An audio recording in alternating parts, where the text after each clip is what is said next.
So good morning, everybody. I'm Zan Luthey Schulten. I'm one of the co-investigators at the NIH resource for macromolecular modeling and bioinformatics. And today I want to sort of address an entirely different simulation methodology, because as we learn more and more about the individual structures, protein, RNA, protein, DNA structures, membranes, and complexes, we can start thinking about making whole cell models. And I wanted to give you a bit of an idea how you go about doing this and what sort of information that you need. And the program that was developed with the help of programmers at the NIH resource is one called Lattice Microbes.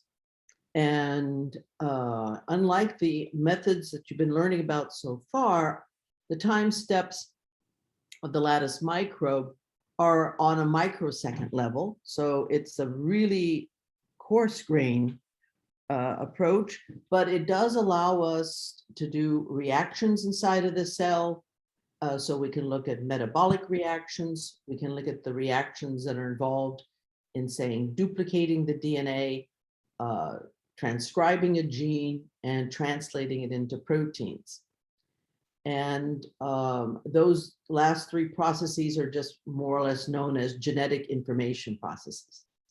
So what I'm going to tell you about is a particular host cell, one where I think we have an opportunity to be able to simulate almost every reaction that's going on in that cell. And it's called the minimal cell. And it was developed in an article in Science in 2016 by my collaborators, Clyde Hutchinson and Hamilton Smith. And some of you may know Hamilton because he received a Nobel Prize in biology for the co-discovery of restriction enzymes. Well, they developed a minimum cell. It was by repeated reduction from a parent cell, Mycoplasma mycoides. It was a pathogen. And this cell is not very big. It's only about 400 to say 500 nanometers across. You see the picture here on the right. And in doing the reduction, they dramatically reduced the complexity of the metabolic pathways, less so on the genetic information processes. But one thing you should know is this cell no longer makes amino acids. You have to bring them in.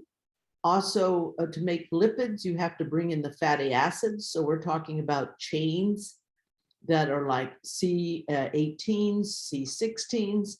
And you have to start pretty high up on nucleotide precursors. So you bring in nucleosides as well. So in reducing that part of metabolism, it saved you a lot of energy costs. So in E. coli, it might take 47 steps to make a nucleotide. In this cell, it'll only take about 3.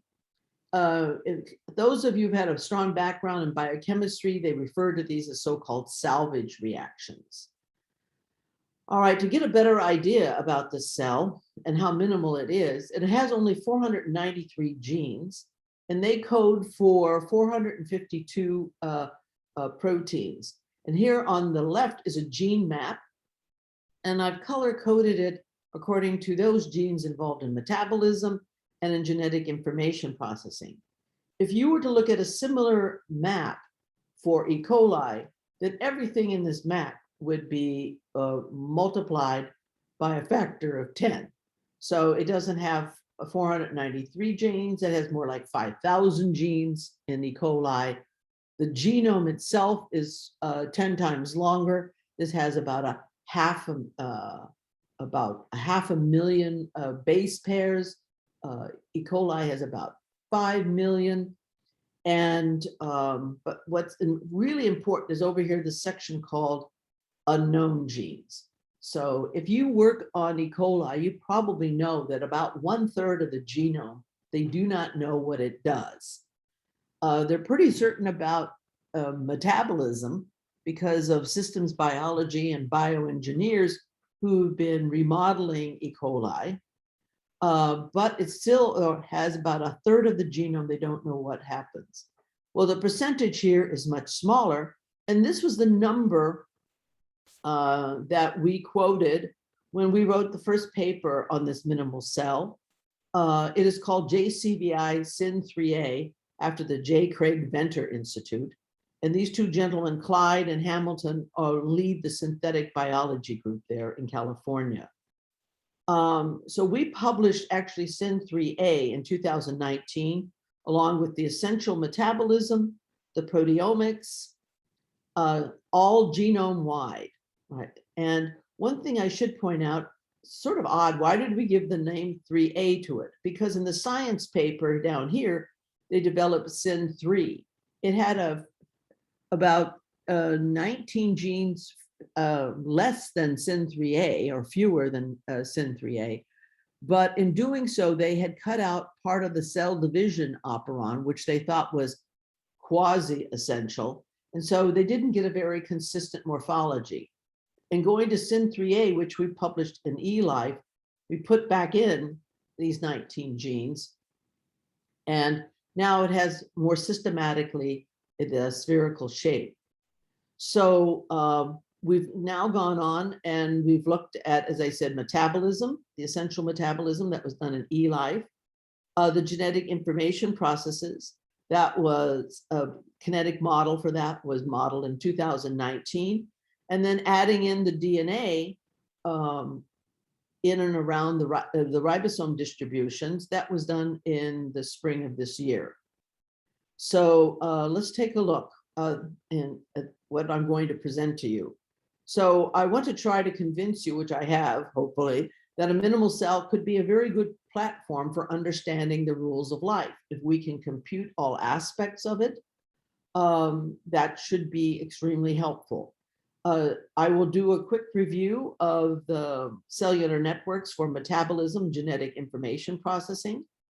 In solving those reactions and in modeling, you'll do a couple of different types of simulation methods. And what Lattice Microbes does, it's able to integrate these different methodologies. So in order to solve, say, metabolism, or even in the genetic information processing, if we initially want to neglect the diffusion and the spatial heterogeneity in the cell, there's a technique of using it, say, through ordinary differential equations or through the chemical master equation, if the reaction needs to be handled stochastically.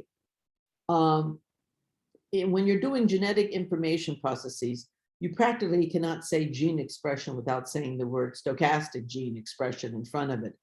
It's been well known that it is a stochastic situation because of the relatively small number of reactants that are involved in those processes.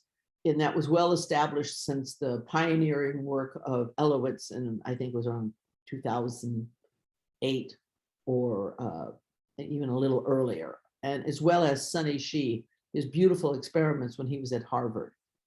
One thing I'll do is show you how we bring in some of that experimental information. We do that through Jupyter Python notebooks. Some of these notebooks you'll be able to handle them in the tutorial this afternoon, where we just have you use the Jupyter notebooks to run some of these equations either deterministically, using ordinary differential equations, or stochastically. And then finally, I will get to the full-fledged Lattice Microbes, where we do hybrid deterministic stochastic cell simulations. It's going to involve putting back in the diffusion, so you have a reaction diffusion master equation description, a chemical master equation description when you assume things are well stirred, along with ordinary differential equations to handle metabolism. And finally, I think it is extremely important to give you some examples of how you can use, and we do use VMD to visualize the cell simulation. So John Stone has been kind enough to develop a plugin for VMD that we can use that. And as you know, from what has gone on so far in the course, VMD is used by many, many groups, not just people using NAMD, but to visualize molecular dynamics simulations, as well as to analyze them. Okay, so let me give you a little bit of a feel for that gene map picture I showed you. You can break those genes into various kinds of processes. So you could have, say, cell growth. You can have genetic information processing. So we're talking here primarily DNA replication, transcription, and translation. You have metabolism.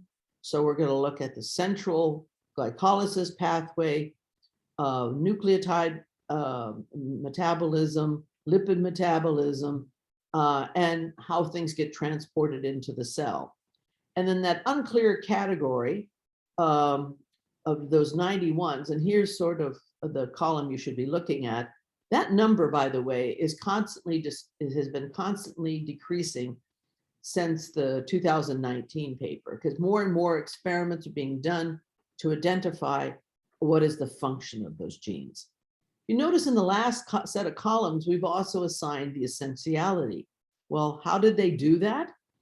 Genome-wide, well, they bombarded the cells with transposons and see if you could, interrupt a gene. And if you were able to do that, and it killed the cell, you would say, oh, that's essential. So everything red in this picture is essential. And everything that's blue is non-essential, because you could put lots of interruptions into it. Now, and then you have some where it sort of depends on the environmental conditions, whether that thing is essential or not. So we mark those as quasi-essential. So that was information that was presented in the 2019 work. And so you could redraw that gene map. You could redraw it on the basis of essentiality. You could do that again, but now please note the polygons have been changing size here. So that now reflects the proteomics data that's available for you. And then again, there we know about the proteomics for about 428 of the 454. But what helps you tremendously is there have been an enormous number of proteomics studies done on both gram-negative bacteria, particularly like E. coli, and also gram-positive, which our minimal cell is more related to, and that would be like bacillus. And in some cases, there have even been a few targeted studies on not genome-wide, but on related organisms, and you can try to estimate what would be, say, the proteomics of those other missing data points. Now, there's always a danger in doing this, and I'll discuss that a little bit later when we talk about genetic information processes. But it does mean that you have initial conditions for everything. And now we'll move on to and start with a very quick review of essential metabolism. So I know this map is a little hard to see. I just want to tell you that it is so simple and been so reduced that you can put it onto one page. And the pictures of the people there are the physicists and the biophysicists that were in charge of modeling each of those subsystems. So as I said before, you have to start with nucleosides or bases and bring them in to get a nucleotide. You have to start with the fatty acids. And this organism only has one carbon sugar importer, and that is a PTSG. And so that somewhat simplifies this picture. And as I said, you also have to bring in intact amino acids or perhaps peptides that have to be broken down. And then like any organism, you need to get its vitamins called cofactors here. So let's blow one of those things up. Let's take a look at the central metabolism. So you're starting up here with glucose, and you're taking up glucose at a rate about 14 to 16,000 glucose per second. That has been measured, not particularly for this organism, but related organisms. Now, how to look at these maps, because I think most of you, or many of you, may never have seen them. So what I'm writing up here is the protein that is doing this importing, and it's made up of 4 components here, and those are the gene numbers for them. And the reason I put here 4 components, there's a membrane component. So let's go over here and look at this picture. So what are these other genes doing? This 233, the 694, and the 234. They're all involved in what they call a phosphorelay situation, where in the transition from PEP to pyruvate metabolite, you're passing the phosphorylation on to the next member of that relay until you get to this membrane protein that is importing, the PTSG that's importing the sugars, and it gets phosphorylated and becomes, in this picture, G6P. So these dots are the metabolites. And then the names next to it with the gene is indicating the enzyme that does that. And these are particular shortened names for these things. All right, so now you have this metabolite, a phosphorylated sugar, and you can do a couple things. Part of the incoming flux gets siphoned off to lipid metabolism. You go a step further, a modest change in the G6P to F6P. And then again, you have another branch point here where now you're leading off towards nucleotide metabolism. Now, in these next steps, you continue to modify this phosphorylated sugar, first with an enzyme known as PFK that requires ATP, and then you get a molecule that is called, actually want the full name, it's called fructose 1,6-diphosphate adylase. And that's the name, excuse me, that's the name of the protein that takes this this structure and then splits it apart into 2 different chains. And then you continue on the process down here. They both eventually get converted to another metabolite called G3P. And then you follow down here till you get the secretion of either lactate or pyruvate. As most people know, if they've had a biochemistry course, this top part of the metabolic pathway requires the use of ATP. Down here, because now you've doubled the flux, you're getting ATP being produced, right? So and that's important for this organism, because unlike anything else that you have probably studied, this organism has no oxidative phosphorylation. So all the energy in terms of ATP that you need have to be made through this central metabolism. So you have to be making anywhere from about 35,000 to 45,000 ATPs per second for this uptake of glucose. Now, I will also point out this little portion here. That's looking just like this portion up here. And it is because it's also coupled with reactions involving an enzyme, PYK, that is making nucleotides not only here, but also over in nucleotide metabolism. So we'll call them PYK like 1, 2, 3, 4, 5, indicating that the substrate that is changing there in the others, it would be the diphosphate of the other nucleotides and converting them to like CTP or GTP, all right? So it's relatively complex, but there have been decades of biochemistry. So the reactions are extremely well known. And people have done systematic study of the thermodynamics that's involved too. What is the delta G0 at standard states for each of these reactions? In fact, NIST has a table of them. The kinetic parameters That's a little bit more dodgy because it does depend on the concentration of these little dots here, the metabolites that are in the cell. And that can vary from cell to cell. But there have been studies on those. They're called metabolomics. You can see the variation. And we were very fortunate that the metabolomic study was done on this enzyme, on this cell. Now, when they do any one metabolomic study, they'll never see all of the metabolites. It's just not possible. They'd have to be running. It has a lot to do with how the metabolites are broken down in that particular maybe mass spec or column that they use.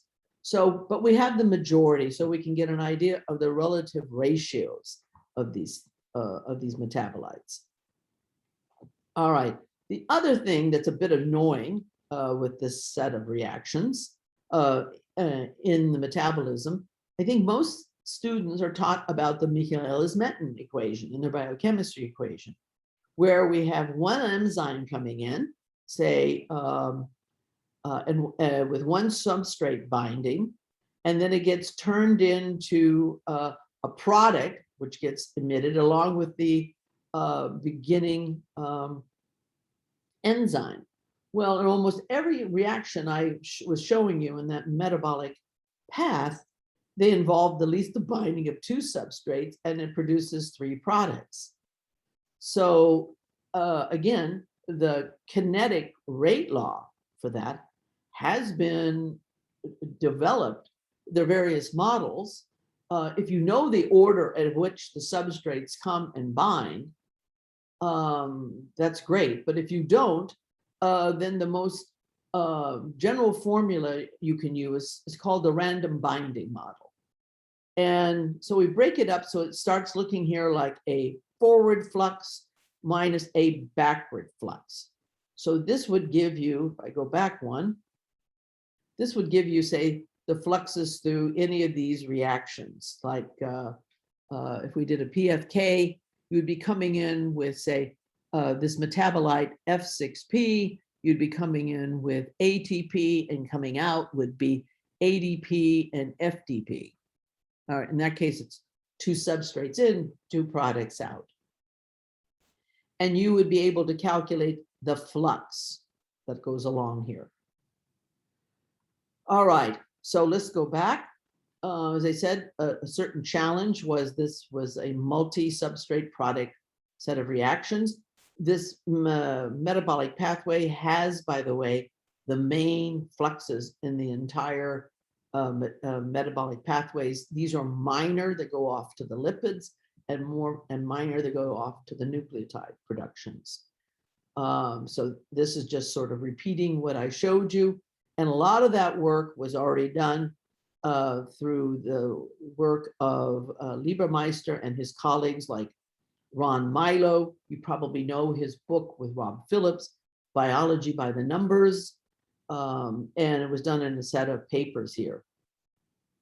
All right. Now let's go over and take a look at a very important subsystem. Remember, I said central metabolism relates, then branches over to nucleotide metabolism. So, and where it's entering in was through this PRPP. But in the nucleotide metabolism, it's really faced by a supply and demand problem. So as I pointed out at the beginning, you're going to be bringing in, say, nucleosides. And now I'm just looking at the ability to form GTP or the deoxy form, which you will need to make the DNA. And this you will be needing, right, the nucleotides to make the messenger RNAs, to make the ribosomal rRNA. So there are different demands on different parts of this network. Okay, so let's take a look. The nucleosides have to come in supplied from the medium. The deoxys are also nucleosides are coming in from the medium. When you get down to the stage where you're making the monophosphates, well, you have some being made here, but also once you start making the messengers through the transcription, they can also be broken down. So you have also a source coming from recycling. That's very important to include in the overall dynamics. And then finally, here's just to show you where the demands are. And then over here, of course, you have to have all the deoxy versions to make up the DNA. And as you can imagine, this thing is not always running at a perfect harmony. So you will develop pools of various species within the cell. Those are somewhat more difficult to measure and have only been measured in a few organisms, but it gives you an idea of a range that one might expect. All right, let's go on to the other branch point towards making lipids. Now, this is important because in our models, we're not going to make a rule base to grow this cell. We're going to make the growth be dependent on the formation of the lipids and of the membrane, and also of the membrane proteins.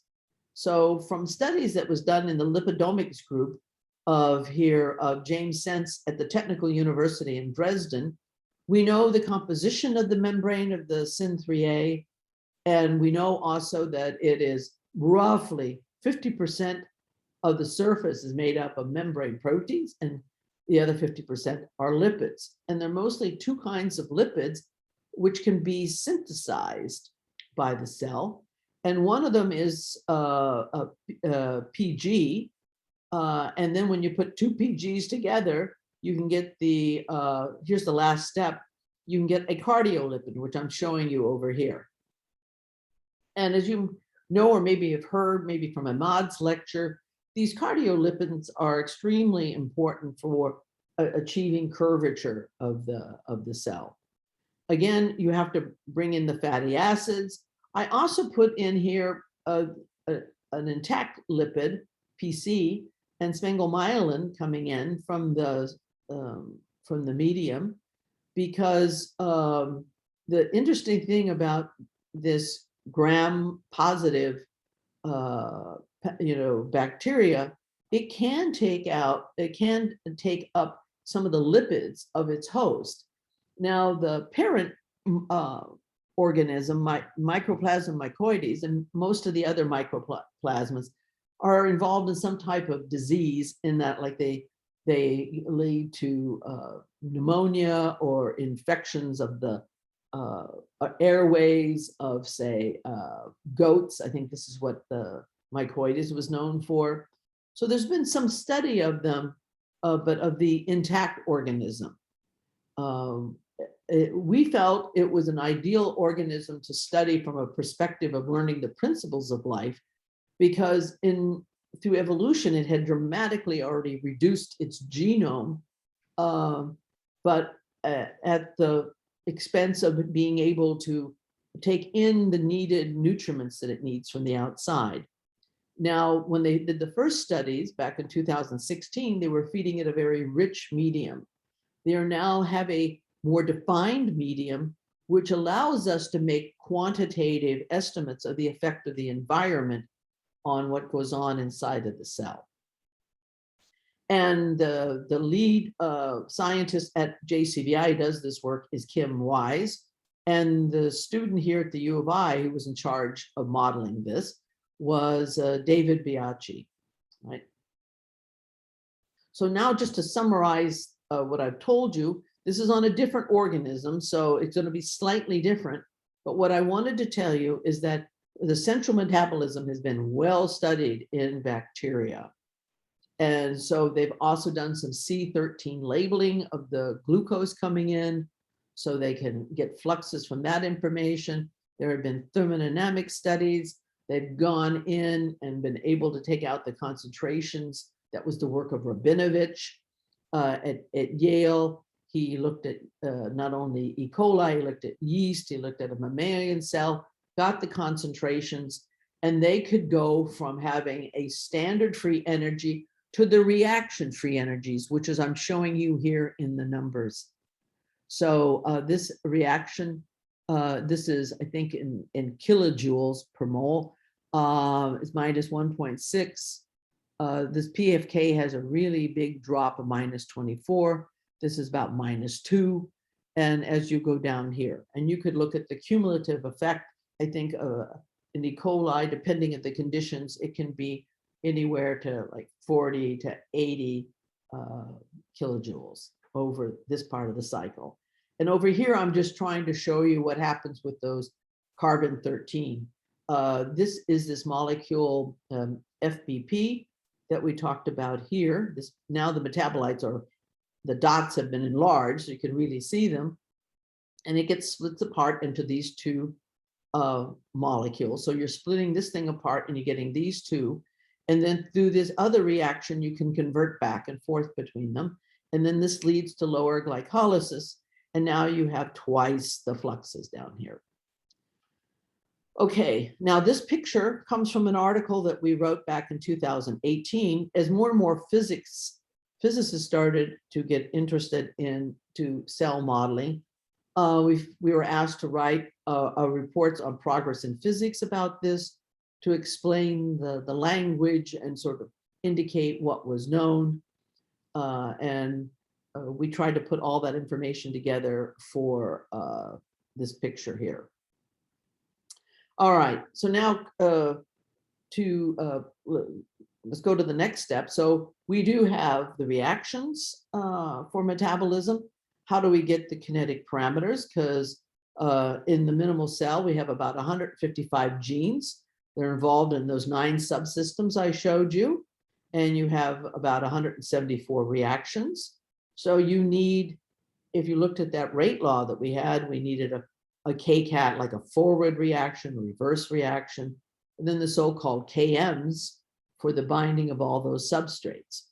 Now, that information is to a large part deposited in a database called Brenda in Germany, but not everything is there, so one also has to search the literature.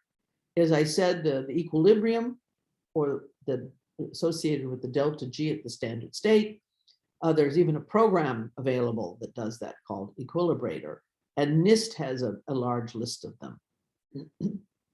Now, the metabolite and enzyme concentrations, you need a genome-wide or genome scale metabolomics and proteomics studies. And we were fortunate that we had those for SYN3A. Some of these have been done in other organisms that are related to it. So there's one called Mesoplasm florum that the people have done an excellent job of collecting the enzyme concentrations, some of the metabolites, but E. coli is by far the most well-studied bacteria. And then I think next comes Bacillus. So you have to think of Bacillus is the model organism for people working on gram-positive bacteria, and E. coli for those working on gram-negative. And now you have all this information, and it's done under different conditions. There's just not one value in here. And invariably, it's certainly not going to be for the minimal cell. It'll be everything from some bacteria up to humans. So there's a program called parameter balancing that was developed by Liebermeister and Milo, who did the Equilibrator, to help you sort of develop an approximation to them. But it also has to be checked. And then finally, as I said, you know this delta G0, you get that delta G of reaction that I talked about in the E. coli picture. And then this is the logarithm, and then this would be the ratios of those forward and backward rates that I was showing you there, and the concentrations. And now, great. So I have a rate law. I have to now simulate the reactions. And because this typically involves things that are, at least the enzymes are in many of the metabolites are in millimolar concentrations. You do not care so much about the fluctuations in them, and you can use an ordinary differential equation solver. And as I'll show you, we do that over a short time because we want, at the end, metabolism to be talking to the genetic information processing. So we have to be exchanging information between the methods. So let's move on. Let's look at genetic information processes. As I said, that's the general umbrella name for stochastic gene expression. So if you think about gene expression, well, what do you have to do? You have to think about the initiation of DNA replication. And you have to think about DNA replication and why that with gene expression, because I have to know where that gene is on the DNA. And do I have 1 or 2 or 3 copies of the DNA in the cell? You know, it's been well known since the work of, I think it was Cooper and Holmstead, that you can have multiple forks forming. And again, they did their study on E. coli. And it really does depend on the doubling time of the cell, or like the E. coli, how many branch points you should see. So you have to know where the gene is and how many copies you have of that gene. Then you transcribe the gene and get a messenger. So for us, we have 454 genes coding for proteins. So we're going to have this many mRNA. We have 2 copies of everything you need to make ribosomes. So that would be 6 different genes associated to the 16S, the 23S, and the 5S. And then we have all the tRNAs, plus with some of them we have more than one because we have different isoforms. And I'm assuming most of you know that, like, to code like for leucine, there can be several different isoforms of the tRNA. And all I mean by that is where the where the genetic table, the codon region is located, there can be different triplets that can code, say, for leucine. Okay, now also you have to go and charge the tRNA with the correct associated amino acid. So you have one of these tRNAs or its isoforms for each of the amino acids. And this is done by a process called the aminoacyl tRNA synthetases. And then once you make the messenger, you have to go to the ribosomes, get it translated into proteins, and then you have to degrade the messenger as well. And then finally, you want to be simulating this whole thing using either reaction diffusion master equation approach, where you take diffusion directly into account, and it's a 3D picture of what's going on, or you do it with a chemical master equation, which I'll be explaining these terms a little bit more in depth. Yes? Did somebody have a question? Can I continue on?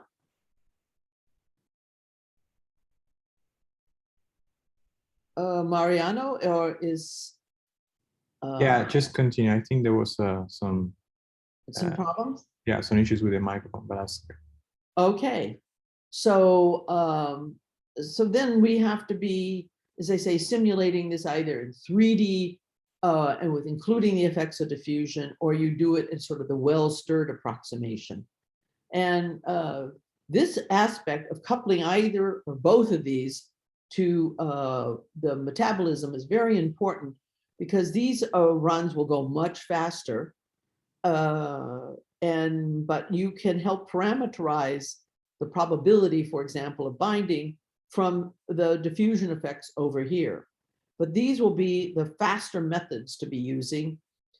So I think when people start modeling cells, if one can provide models of the whole cell reactions at this level, more people will be able to play with the system. Okay, so now let's start on some of the genetic information processes. So one of the first I'd like to talk about is the so-called initiation of DNA replication. Now, over here on the right, I'm showing you a sequence near the so-called origin of this circular DNA. And it turns out that there is a protein called DNA-A. I think that's a terrible name, but it's very important because the DNA-A is a multi-domain protein, and there's a domain of it called domain 4, which can bind to these 9 nucleotide signatures here. The one in red is the strongest binding sequence, but then there are 2 that are slightly less energetically, but right next to it. So here's that domain 4 of DNA A binding to the double-stranded DNA. And when it starts binding, although we have not done the molecular dynamics simulation on this, we're assuming it gives it a bit of a twist and starts opening up the DNA. So then this other domain 3 can bind to the single-stranded DNA. And it too has a preferred sequence of nucleotides. And those are the ones that are underlined here. And there's about 90. So that means you should be able to bind up to 30 of these DNA A molecules there. And that helps stabilize the opening of the double-stranded DNA. So now the repliposome can come in here and start replicating the DNA. So in cartoons, here are these 3 high affinity sites. The DNA A binds to them. It starts opening the double-stranded DNA, forming a bubble. More of them come in now and bind to the signatures on the single strand until you have 30 bound, right? And the structures of DNA A and the fact and how they bind, that's extremely important. And that was already done in Nature articles back in 2011. But it took a little bit longer to get at the kinetics. So there was some single molecule FRET done on the single-stranded portion there that I underlined, where they flowed in DNA A and they measured how the on rate and the off rate. And they could extend that single-stranded DNA and became stiffer and stiffer. So when there were none or few on there, the 2 dyes in the FRET experiments would be close together and you'd have resonance energy transfer. And over here, they'd be separated, and that would be a low FRET state. So here you're showing the kinetics. So we could just take the on and off rates that were determined from that set of experiments. Now, okay, so we're down at this picture. We've started to make this fork, but what about now copying the DNA?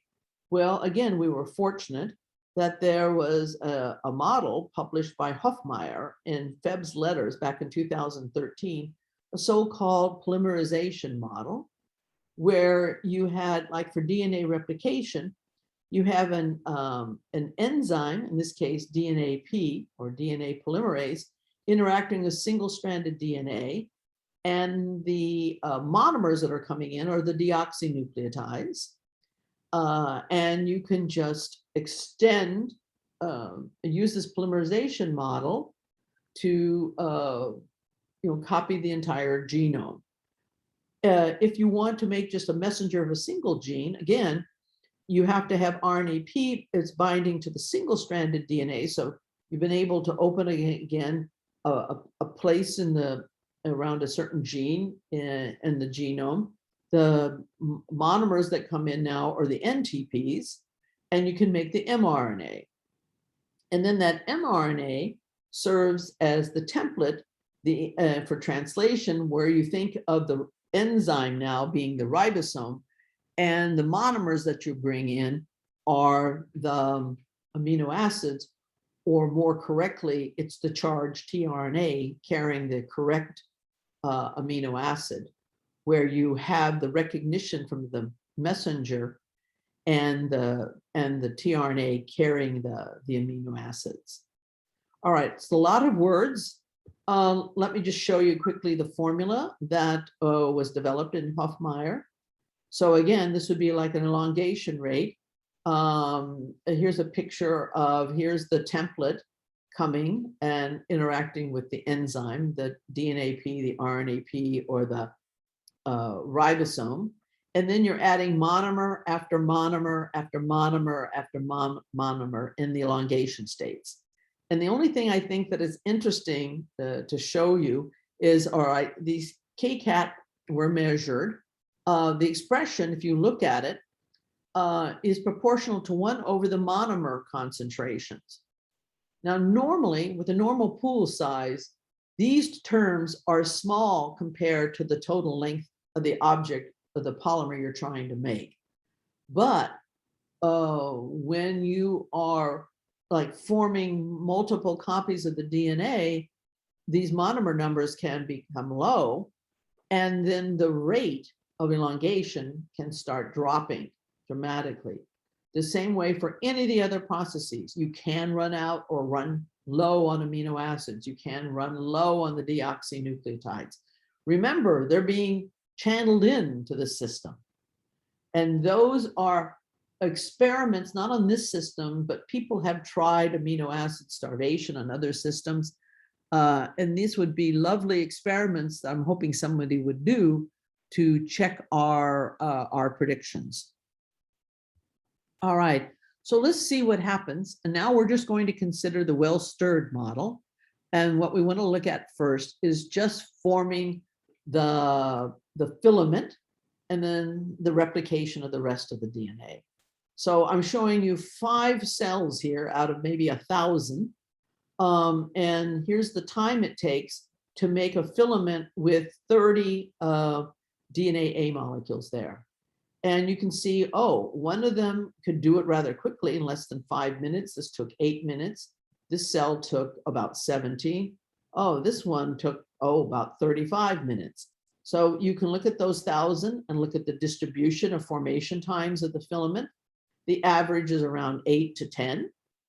And then after that, which is this little portion here of the curve, if we look over the entire doubling time of the cell, which had been measured in the eLife paper to be about 110 minutes, we can see that after about 65 minutes, you should have completed a DNA replication, but now the cell needs to start pinching off and making 2 separate cells.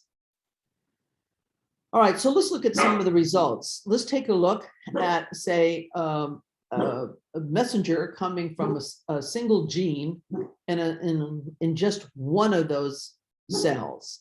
This is, again, a work from Zane Thornburg in Frontiers 2019. At this point, we had not coupled it with metabolism yet, but it changes it slightly, but not enormously. But what you can see here is the stochastic behavior. We've assumed we started with 1 copy of the messenger in the cell. It decayed rather quickly, but then another one was formed through transcription, and it also then decayed. And then here, another one was made before it had a chance to decay. But if you look at the overall time course, you can see that you start getting fluctuations to higher numbers here. Because remember, after about 60 minutes, you have doubled the DNA. You have now 2 copies of every gene. So, and we assume, and this also is something we looked at in a PNAS paper in 2015. We analytically developed a model of how DNA replication can affect the distribution of messengers. But we assumed that the minute the second gene is made, its transcription rate would be the same. Now, there's just beginning to be some measurements that indicate the transcription rate for the second copy is dependent on the growth rate. And so we only have anecdotal results for like measuring of 1 or 2 genes. So at the moment, everything we do just assumes if you have a second copy of the gene, it can be transcribed into messenger with the same rate that the first copy was done. So here's what a single cell looks like. If you start averaging that over the 1,000 cells and you do it for all the 155 metabolic genes, this is what you get, right? For metabolism, this is what you would get for the ribosomal proteins. And then if you looked at the scale protein abundance. So remember, I told you we had the proteomics for 428 of this. We looked to see, do we double the protein count at the end of 105 minutes? And yes, we do, but there's these sort of funny tails that we worried about here. But as you start looking up them, you realize, oh, sometimes I would say the proteomics number is a little bit in doubt. Because when we check these numbers compared to proteomic studies done on other organisms, it seemed that they were rather low. So if they only measure like 5 and you get 50, it looks like you're 10 times off, right? So that handles genetic information processing. And then what I told you about the effect of DNA replication on noise, they said this was done in a study they did with experimentalist Tae-Kip Ha, who's at that time was at the University of Illinois. Now he's a professor of biophysics at Johns Hopkins, and Jin-Yi Fei, who's now faculty at the University of Chicago. So we were looking at what happens if, say, the cell would have, and these were studies done on actually on E. coli. Let's say the cell had a doubling time of 75 minutes, and the gene I'm looking at on that circular DNA, it occurs at about 25 minutes on a clock, let's say. So after I've copied it, I will start transitioning to a higher mRNA counts. What I'm showing here in blue are the results from, say, maybe 1,000 runs. The red is from a single run, but you can see, there's a slow buildup. So that we call these various phases, phase 1, phase 2, phase 3. And what happens with this mRNA copy, you're also looking at the gene copy number over here too. That particular problem, if you just solve it stochastically, assuming a chemical master equation, you can solve analytically to get at the mean and the noise and the variance in the mRNA distribution for that particular gene. So once you get the second copy, we just assume its rate of transcription is the same, and there's a certain decay rate for the messengers. So here was a formulation in terms of the chemical master equation. So all this means that the probability of having m-1 messengers at time t, this is having m+1 messengers at time t, probability here. And this is how you would write it down for the time-dependent change or the evolution of that probability. That thing can be solved, and you get an equation for the mean, the variance, and the noise. And what's interesting, if you focus in on the box, it depends on a few things. Where that gene is sitting, what is TR compared to the doubling time? What is the cell doubling time? So you have to know that. And what is the degradation rate? So at that moment, not every gene had been measured its decay rate. So one just assumed an average degradation rate of a few minutes, which is sort of typical for E. coli. All right. In fact, we went on to test that formula on data that was kindly given to us by Rob Phillips from his science paper. So again, these are the messenger copies. Everybody knew you needed to correct for the gene copy number. And the blue was his attempt to fit it. And the red is our curve, both analytical and computationally, of solving the chemical master equation. And these are the students who did this. They now have their own startup company. And these are the two experimentalists, Jin-Yi Fei and Tae-Kip Ha, who did the experiments. And again, just to press home how you have to understand this to be able to interpret the numbers that you're seeing in the proteomics. Let's say here's the origin, here's the terminus, and if we just look at a few of the ribosomal proteins, L34 is sitting very close to the origin, L28 is sitting rather close to the terminus. So this means that as you're copying the DNA, L34 ought to appear before L28 in terms of the gene and then the messenger as well. So if you look at the average messenger count and you do it, and you look at L34, well, that's this blue curve. And then if you look over here at L28, it comes just about when you're done copying the DNA, right? And then for all the other ribosomal proteins, they are distributed. Now, when people do measurements of proteomics, it's not very common that people do proteomics at a single cell level. Instead, they do it over a population. So you're seeing some cells that have, or in midstream of DNA replication, or maybe haven't even started it or just formed. So we even invested some time of trying to look at the distributions and come up with an estimate of how many of them are in the so-called high state and how many of them are in the low state.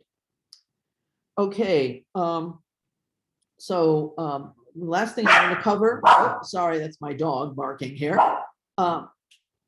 are what new tools and techniques do we need to characterize the minimal cell? And why can we think about doing this? So one of the editors of Nature Methods asked me to write a commentary because it seemed to them that one was slowly accumulating enough information, you could start making these whole cell models. So, and why is that? Because we do now have cryo-electron microscopy and its big brother, tomography, which allows us to look at the whole cell. And the microscopy allows us to look at the functional forms of large molecular complexes. The tomography, we get at the cell geometry. Just 1 second here, let me put my dog out. Hold on one moment.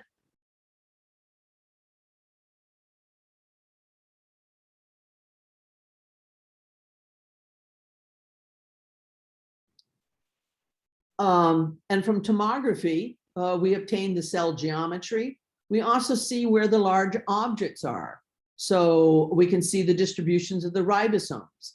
And from that, we can infer where the DNA has to be. You know, are the ribosomes around the outside of the cell, like in E. coli? So the nucleoid region is in the center.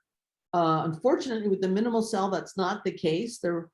You can see real holes here and there, but the DNA, the ribosomes are nearly uniformly distributed. And then finally, there's been the event of chromosome conformation capture maps, these so-called 3C and high C maps that will start to giving you the different configurations of the DNA. Genome-wide proteomics is becoming more relevant. So is transcriptomics, so is metabolomics, and now slowly lipidomics. This is the slowest one to come. Proteomics and metabolomics are becoming more common, and transcriptomics is sort of behind that. And people are still arguing a bit how to interpret these. So, you know, and particularly with the transcriptomics, there seems to be sort of a difference in results that's coming about, whether you do short reads or long reads, whether you use Illumina or Oxford Nanopore. So you'll see a lot of papers that are just written comparing the results from these two. All right, we've already talked a little bit about the kinetic parameters, both the equilibrium constants and the other parameters that are needed to describe the cellular reactions. And then finally, the last little revolution that came along was GPU computing. Because if you want to simulate a hybrid mixture of stochastic and deterministic methods over a cell cycle, you're going to need a GPU to do that, right? And you're also going to have to start looking and developing new algorithms, how to combine these techniques. And you start also addressing some of the physics that's involved. And finally, the other revolution that has really helped us is some of the recent Nobel Prizes, like not only in microscopy, but in super resolution imaging and tracking.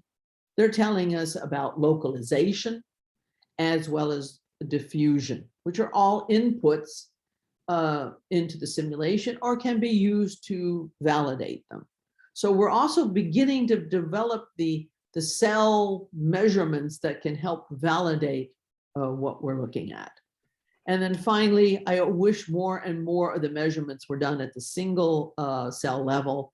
And it's very important to do that under well-defined media, so we can really study the fluctuations that are among the cells in populations, right? So again, that is new and ongoing. I say these last ones are, a few groups are trying them. There's always some difficulty involved with that. And just the same way with doing cryo-electron microscopy. But one revolution, one Nobel Prize after the other has really brought us to a state that we can integrate all this information that we have into looking at all these processes at one time inside of the cell. So what I want to do now is show you the workflow if we now move to the 3D model. It's getting close to the break time. I've been going full steam right now. I could make a brief pause and just ask, are there any questions?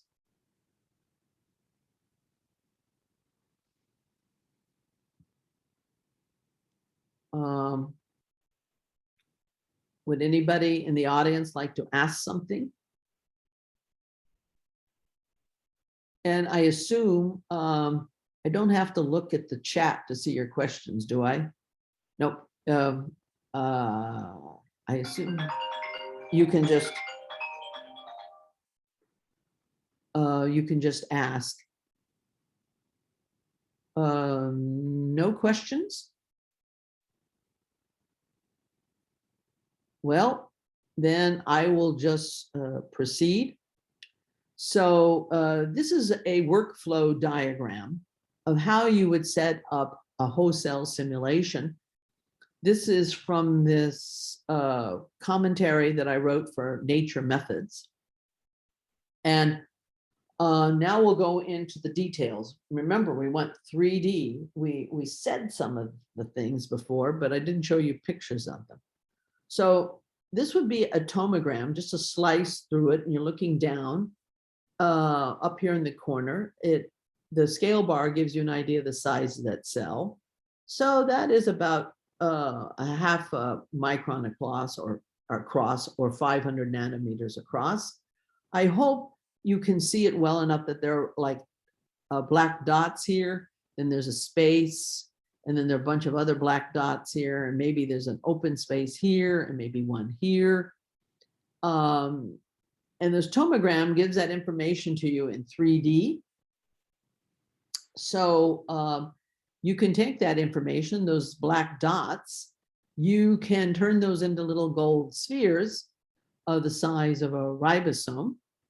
And now you have to worry about putting the DNA into that picture. And I've showed it to you here, and I'll go into a little more detail in a few minutes. How do you fold the DNA into that system?